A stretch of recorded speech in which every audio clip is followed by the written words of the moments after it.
HarperCollins presents Carrying a Sicilian Secret by Caitlin Cruz, read by Ling Turner. Chapter 1. Dione Adrianicus did not like a single thing about New York City, though she would die before she admitted such cultural heresy to anyone. It was crowded. It was almost entirely concrete, and astonishingly dirty and smelly, as was only to be expected, given the first 2 points. Most especially, it was not a temperate and beautiful Greek island like the home of her childhood and her last few years. Nor was it the lovely finishing school she had gone to, high in the Alps, where serene views beckoned in all directions, and one did not have to be debutante material to enjoy it. But people were meant to love New York City.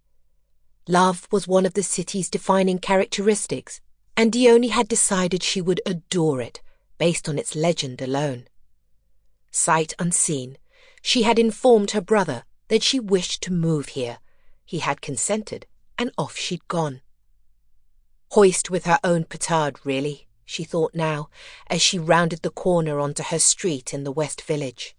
Or, more accurately, as she turned onto the street where one of her older brother's properties waited. It was a lovely brownstone on a pretty street, as these things went. She had no complaints about it whatsoever. Everything in it was perfect and well maintained. It even had its own garden, which she knew was a near unheard-of luxury here. Sometimes she would sit out in it and pretend she couldn't hear the city all around her. But when she opened her eyes, there were tall buildings in place of the sky, no stars in evidence, and she was still alone. She started down the street, reminding herself that it was better not to worry too much over her labouring steps, because she wouldn't be pregnant forever. A happy little thing, she'd been telling herself, that seemed less and less amusing the more pregnant she became. She had a good 3 months to go yet, and she'd felt for a while as if she was trying to navigate the world and this packed tight city in someone else's body. What she did like about New York City was the ease with which she could indulge the mad cravings that had taken her over the past months. The trouble was that she had to go and fetch them herself, something she would have loved if she had her old body. But she didn't.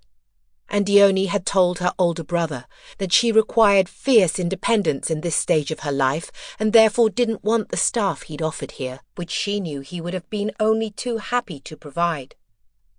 The trouble was, any staff members here would be loyal to her brother, which meant they would report back to him. She might not know what she planned to do, but she did know that there was no point bringing her brother in on the reality of her life until she had at least some part of it planned out.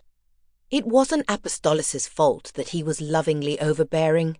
It was simply who he was. Her hero, always, but he did have a tendency to take charge, so there was nothing to do but trail along in his wake. That had been fine when she was a girl, but Dione was keenly aware that this situation was hers to solve, if there was any solving to be done. And besides, how could she tell her beloved older brother exactly how and when and with whom she had gotten herself pregnant? She still couldn't figure that out.